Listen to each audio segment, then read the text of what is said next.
Hey, Gator Nation. Welcome back to an all-new episode of Pod of the People, guys.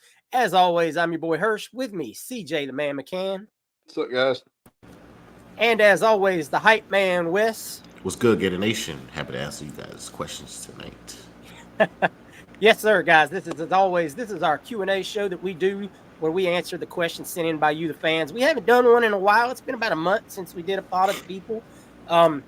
Things had gotten kind of stale, wasn't a whole lot, so we held off for a few weeks, took some vacations, and did all that good stuff. And now we got some things to talk about. So we got a bunch of good questions tonight. We appreciate all of you that sent them in. If you haven't, leave us a question in the comments below, or hit us up next week when we drop our little prompt on our Facebook group, Respect Our Decision Facebook group. Make sure you join that if you haven't already. Shameless plug. Great group chat that we have there. You're free to join that. Doesn't cost a dime.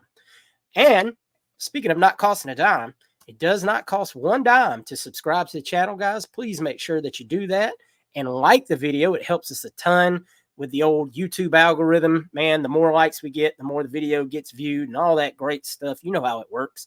So make sure you hit that like button, drop a comment below, all that great stuff. Download us wherever you get your podcasts from. And before we get started, as always, if you are able to, use our code DECISION at FloridaVictorious.com. You can donate to the Florida athletes. You can choose the sports you want to donate. If you want Sully to be able to go out and get some guys in this baseball portal, we just missed a couple guys to Tennessee. Maybe we need some more NIL dollars there. Football recruiting, we know the story. Anyway, I'm done talking about it. If you can give and you haven't already, you're not a member, go to Florida Victorious, use code DECISION, jump right in it. All right, guys, let's jump right into some questions, man. We got a bunch of good questions tonight. We're recording this on Wednesday evening. Miles Johnson is just committed to the Gators, so let's keep that in mind as we talk about things on the point. First question comes from Gary Taft. Gary asks, how come all the so-called professionals, I love that, Gary, all the so-called professionals in the media out there think so highly of Miami, Tennessee, LSU, and FSU, they all lost a ton of talent and have unproven guys they are counting on. Go Gators. Gary, that's a pretty solid question. I would guess coaching is probably the highest point on there from most of those. I mean, outside of Cristobal, the other three coaches have kind of won a little bit now. Tennessee, I think, is a very talented football team outside of having Nico, who's not proven but has a lot of talent. But I mean, it's a good question. Why are they so much more favored? I mean, we have a pretty good talent level. Guys, what are your opinion? Yeah, just recent success. Yeah, just recent success. I mean, you win, like Florida State especially. You're coming off a season where they've won, and they just expect Florida State to keep going. They've brought in some talented players, and maybe they will. You brought in an experienced quarterback. I guess that's the nicest thing I could say about DJ Uiagalelei. But Miami, I just think that people want Miami to be good, and the media is so bad. That's a lot of, and they have recruited well. Miami's brought in a ton of talent. Mario Cristobal has done a good job with that, and they have Cam Ward, who's that kind of boom or bust quarterback that people love to talk about in the upcoming draft.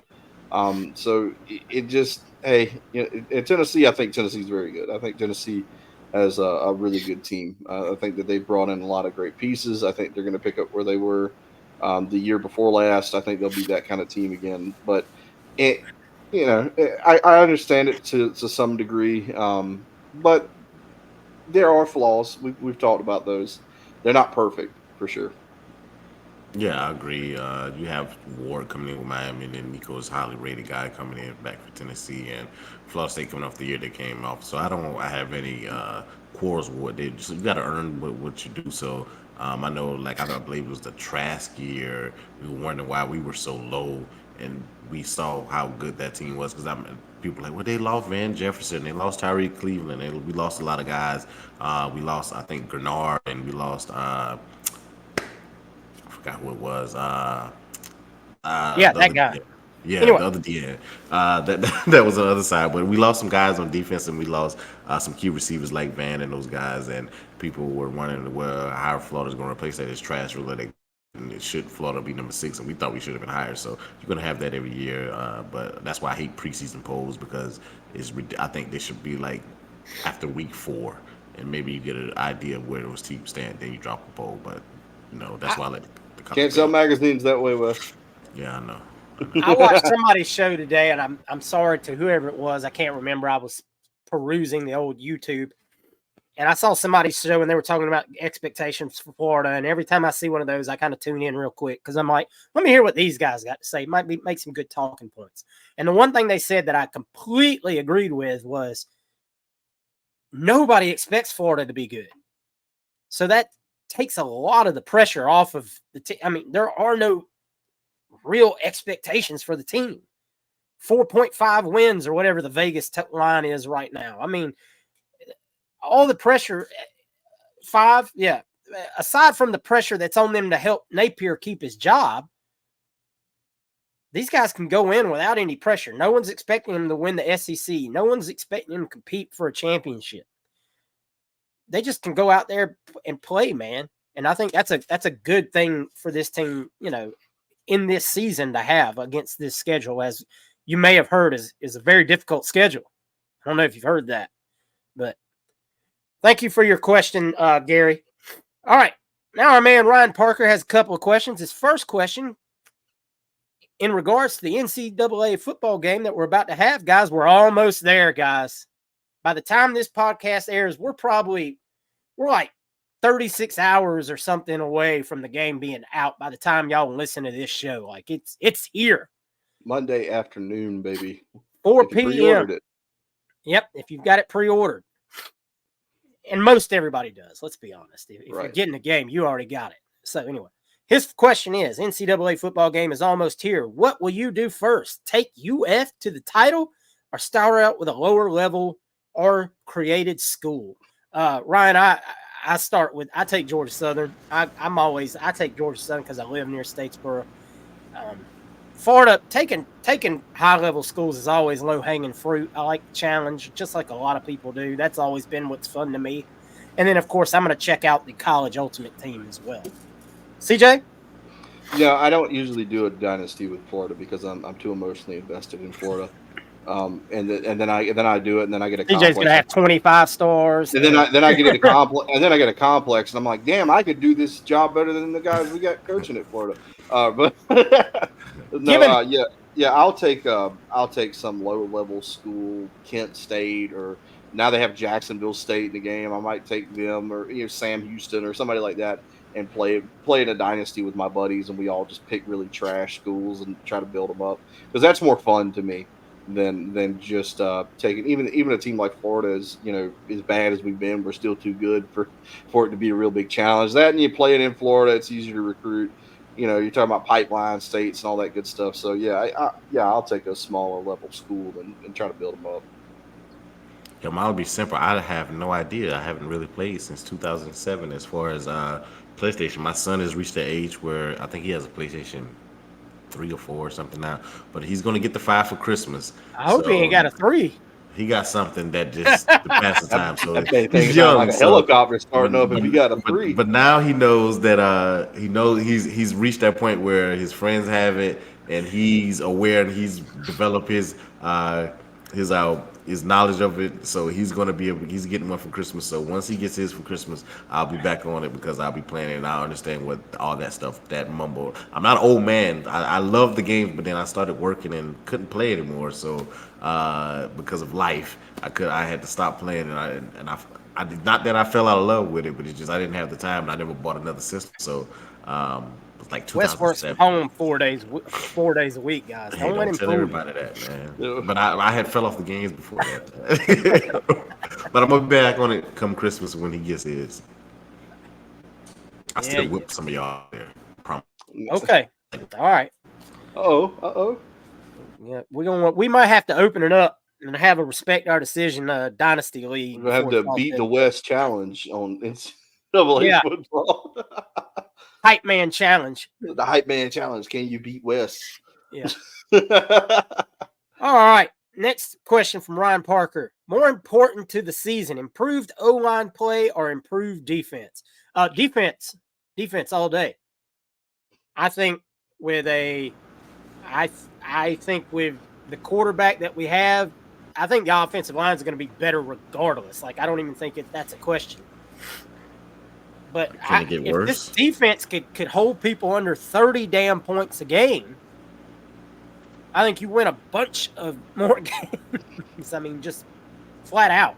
Yeah, with as bad as our offensive line was this past year, we still were able to put up a lot of points. But the defense got a nosebleed. So I don't know how that improvement can't. To be honest, both areas can't get worse in my imagination, but it could. So I would now before I say that. But like to Hershey's point, the defense gets better. We'll probably win a couple more games than we lost because they still put up points with how horrific the offense line was. I'll just say yes. It's a valid point. You got a valid point. Yes. Give me either or. I'm not picky. I think the offensive line is going to progress regardless. Like there's no way they could be worse. Not with a healthy Barber and Slaughter knowing he's the starter after playing as much as he did last year. And Crenshaw Dixon, who I think is a tremendous upgrade at right tackle over what we started there last year. Our guards need to show up and be just capable. That's all they need to do. I remember saying the offensive line couldn't be worse once with Gene DeLance, and then I was proven wrong. So I'm not going to say that anymore. Yeah. Time to get to Lowe's and that's right. Work side by side with the offensive line coach. Load that plywood for me, Mr. Hevesy. Yeah. It moves about as fast as your offensive linemen do. All right. Ryan Guerin now has 2 questions for us. Ryan's first question: do you see Trevor Etienne being a top running back at UGA, or do you think he gets buried in their depth chart when Kirby figures out rather quickly he is a terrible pass blocker? He's going to play. I mean, they cycle their running backs pretty heavily. Do I think I don't think UGA has a top quote unquote running back. I think they're going to run 3 running backs, 10 plays a game, 10 touches a game, whatever it is. I think you're going to see a lot of the same that he did at Florida, honestly. I think he's going to rotate in plays that are good to his skill set, if that makes sense. Do I think that Kirby would be real quick to keep him off the field if he doesn't learn to pass block? Absolutely. Because, I mean, look at Kirby. He strives for excellence. He doesn't let things like that slide. So, anybody agree? Y'all agree with that as a whole? Georgia hasn't had like a bell cow back since the Chubb and Gurley days. They've been pretty well fluid. Yes, Chubb and Michelle. And a 2, I'm not worried about Etienne blocking at Georgia because Georgia's got a good enough offensive line. Yeah. It really isn't going to make a difference like it did here where you really needed it.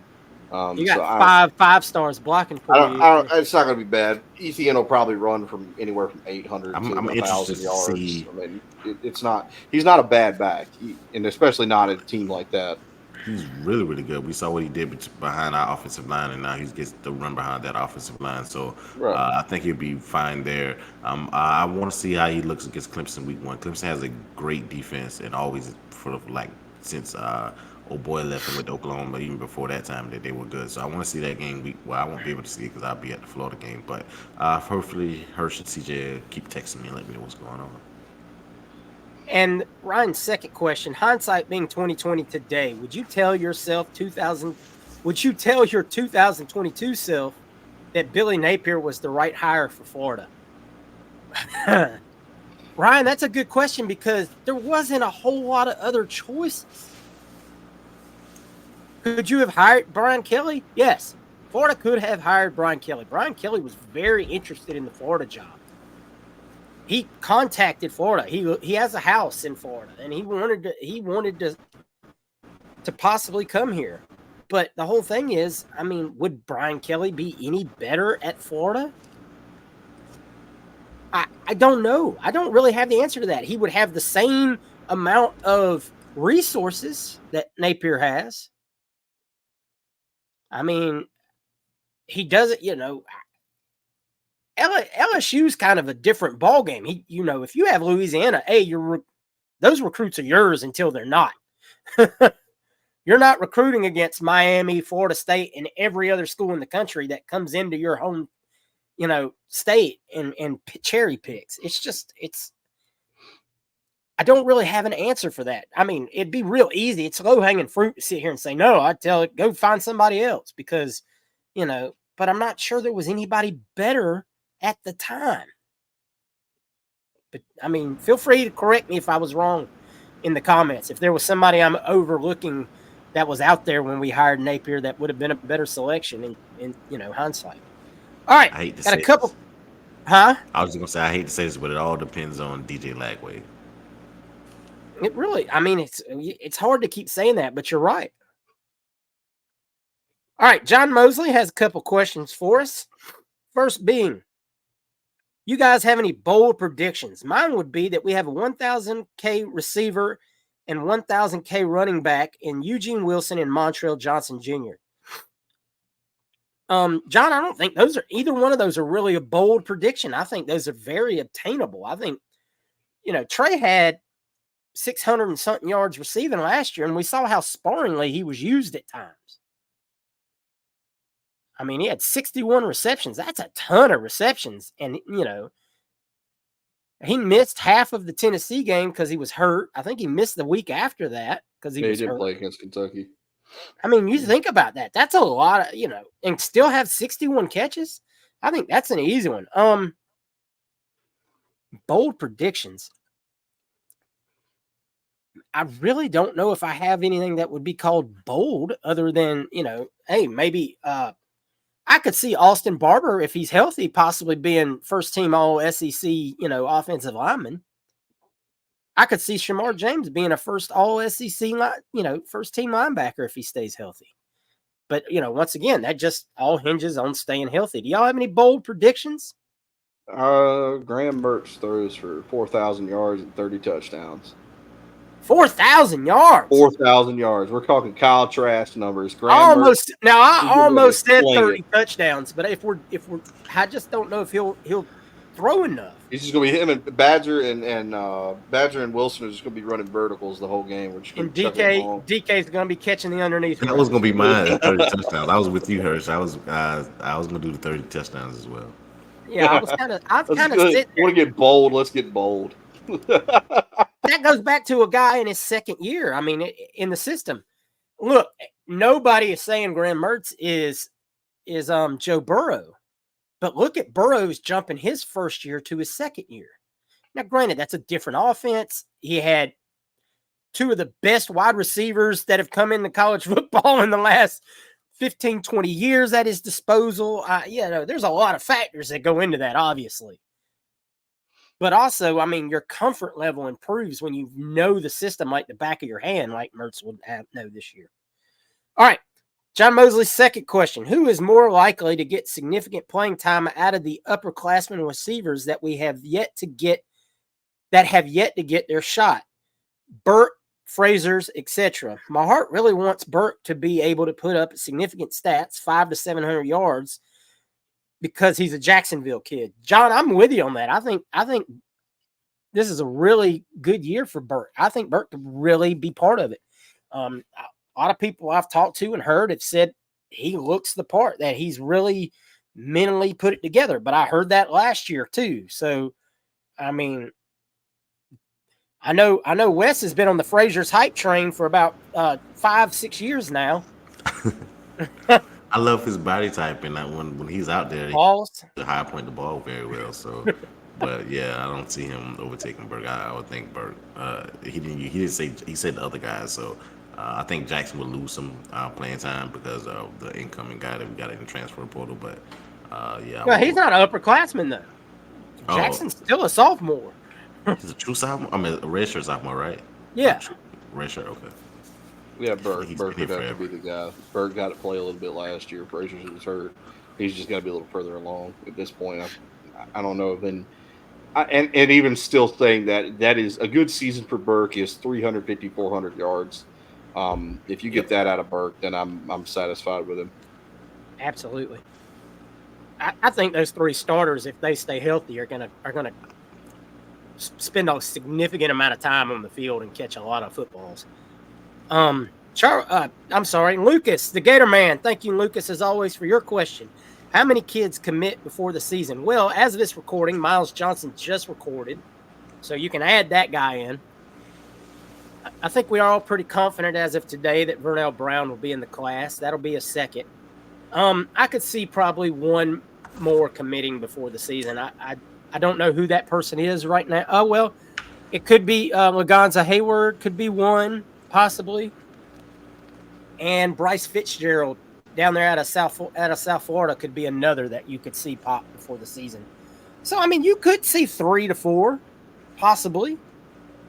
But, you know, and Vernell Brown could cause a little chain of kids to commit too. You never know. That kind of thing has happened. But it's just very right now. I'm sticking with to about 3 until I hear something more significant. All right, Charlie Sapp has 2 questions. First question from Charlie: how many overall players will we sign this year? Charlie, I think the number right now stands at around 20. I really don't think it's going to be a very big class. I think you're going to see Billy and company leave room to go out in the portal. Plus, I mean, now you've kind of dug yourself into that hole anyway. Yeah. Plus, you're not losing a lot of kids still. I mean, you know, we talked about Montreal, you know, and Cam Jackson and Caleb Banks. You know, you've got a few guys you're going to lose, of course, and then the portal. Marshall. Yeah, Marshall will be gone. Asa Turner, Triquez Bridges, pretty much all the safeties. Billy's objective for next year, to answer that question, should be focusing on the portal to build a team around DJ to go for it next year. It's going to have to be built through the portal. So I wouldn't be surprised if we take maybe less than 20. It wouldn't shock me if we have 18 kids in the class or something like that. Which is, if we go hard in the portal and really get some kids in there, I don't think it matters. I'll be more happy with that. At the point where we're at right now, I would rather do that. Yep, absolutely. Get me some defensive linemen. Get me some cornerbacks. We're going to need offensive linemen from lower level schools like Crenshaw Dixon, because God knows we ain't recruiting them. So, got to build a team. Which might be, hey, you know, it might be the way to go. At least you've got more proven data on the guys that are in the college level. Yeah, we've talked about over and over again how hard it is to recruit offensive line based on you don't know what you're going to get. It's just a very hard position to know. And he has to go for it next year. Has to. Well, he has to go for it. He's got to go higher. Here. He's got to be here. Step 1. You know what I mean? I'm speaking like he's going to be here. So you understand. He's got to be here. Step 1. Charlie Sepp's second question: do we have a shot at Ben Hanks, or is it Miami? Charlie, as of today, I've heard Miami. He's leaning Miami. That's just where it's at. He's pretty close to Stubbs. That's how these things are working out right now. We've got a lot of work to do if we're going to get Ben Hanks. It sucks. It shouldn't have come to that. But you know, you can kind of thank Corey Raymond for slow playing the kid and not liking him to begin with, and us being late to the party on a legacy. All right. Jason Melanie Sauls has a couple of questions for us. Thank you for your questions. Which one of our true freshman linebackers gets more playing time, Childs or Graham? That's a good question.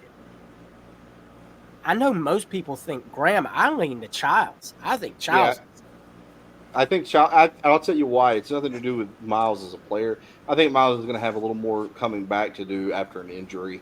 You know, having surgery, I think there's just going to be a little more touch and go. They probably don't want him to take as many snaps, especially in the early part of the season. And Childs is probably the most college-ready linebacker we've recruited in a long time. He is a physical specimen. I mean, I think that kid's going to play significant snaps this year. And I think he's off-ball, and I think Miles is more like the middle linebacker. Well, they're both middle. You know, when I say off-ball, I guess because I think Childs is more athletic, so he's more like you can see him blitzing and doing different things. I think a lot will depend on Shamar's health too. Shamar's got to stay healthy. True. Second question from Jason Melanie Salt. Who in the secondary is going to lead the team in interceptions? If healthy, Devin Moore.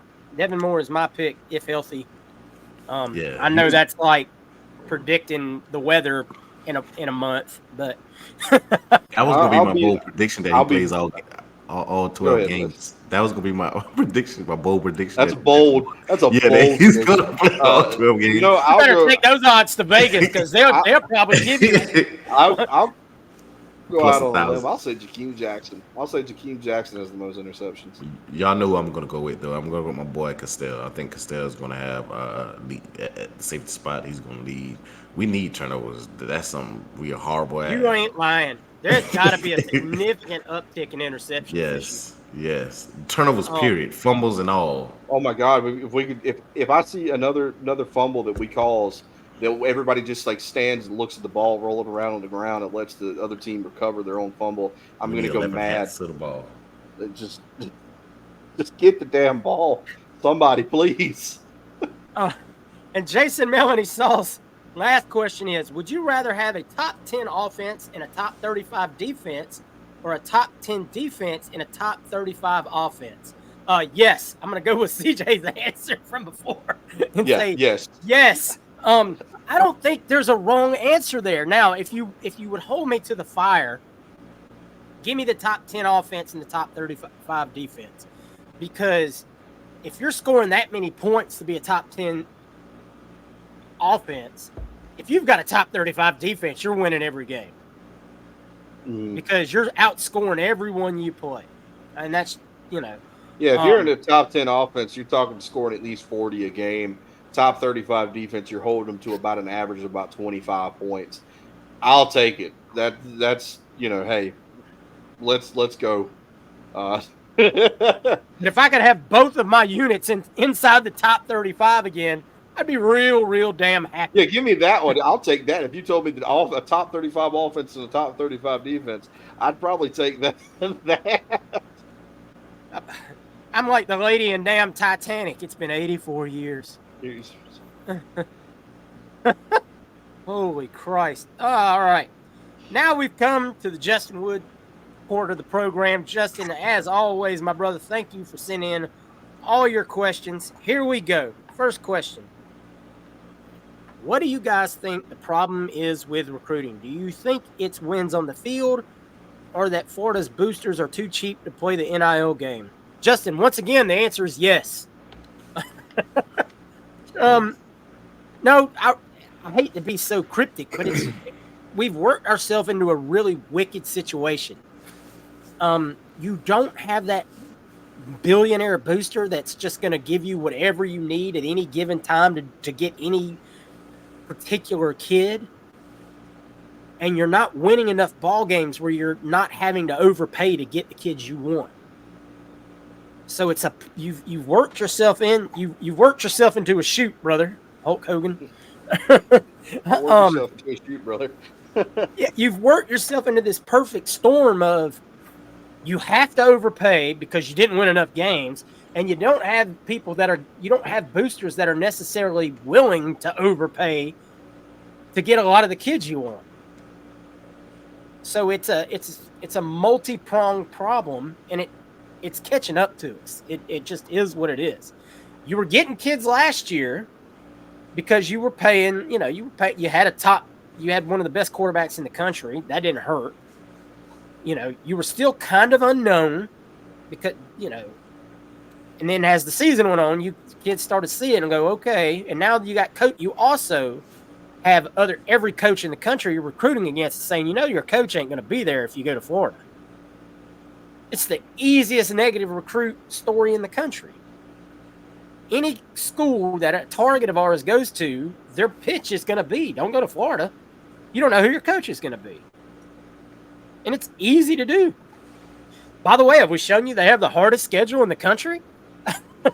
By the way, did you know? Yeah, I mean, it's just so.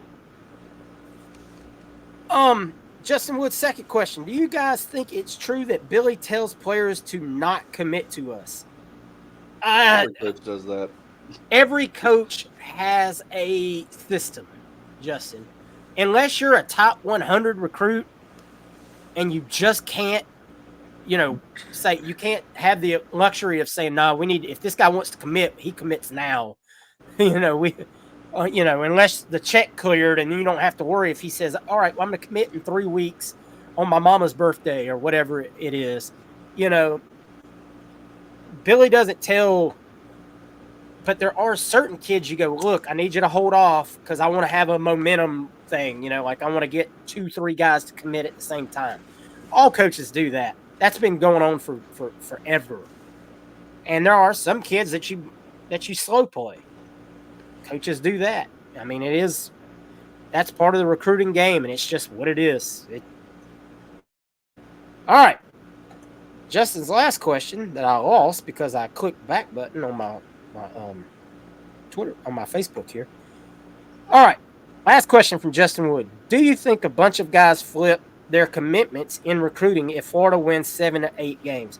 Justin, I'm sure by now you've listened to our main show and we covered this topic kind of specifically.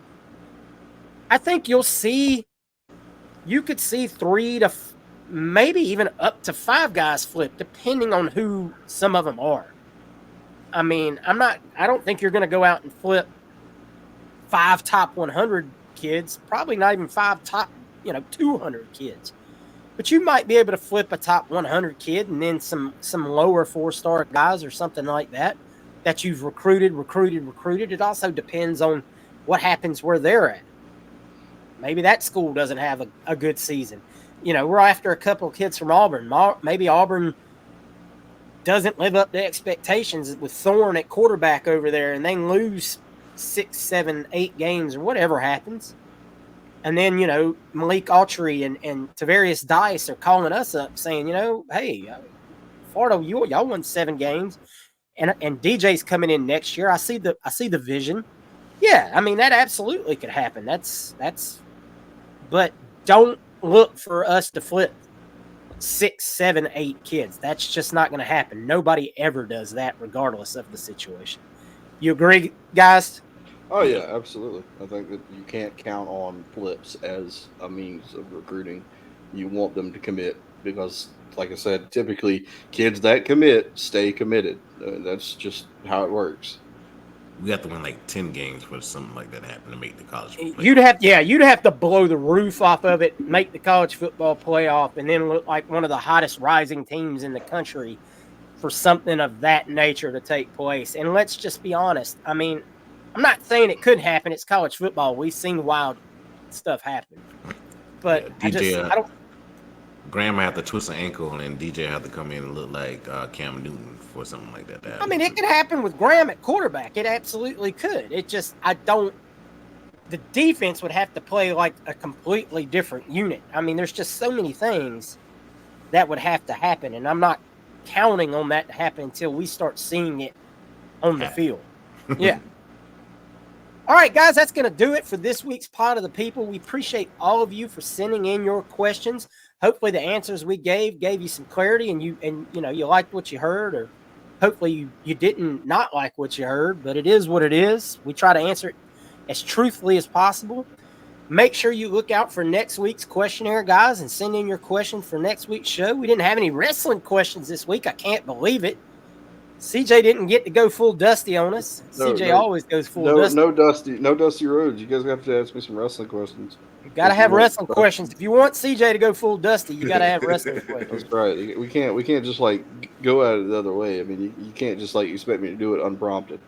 Exactly. I mean, you got to set the mood, man, like you do with your woman. All right, guys.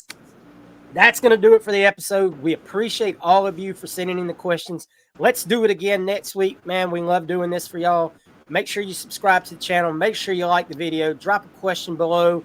And as always, guys, go Gators. Go Gators. Go Gators.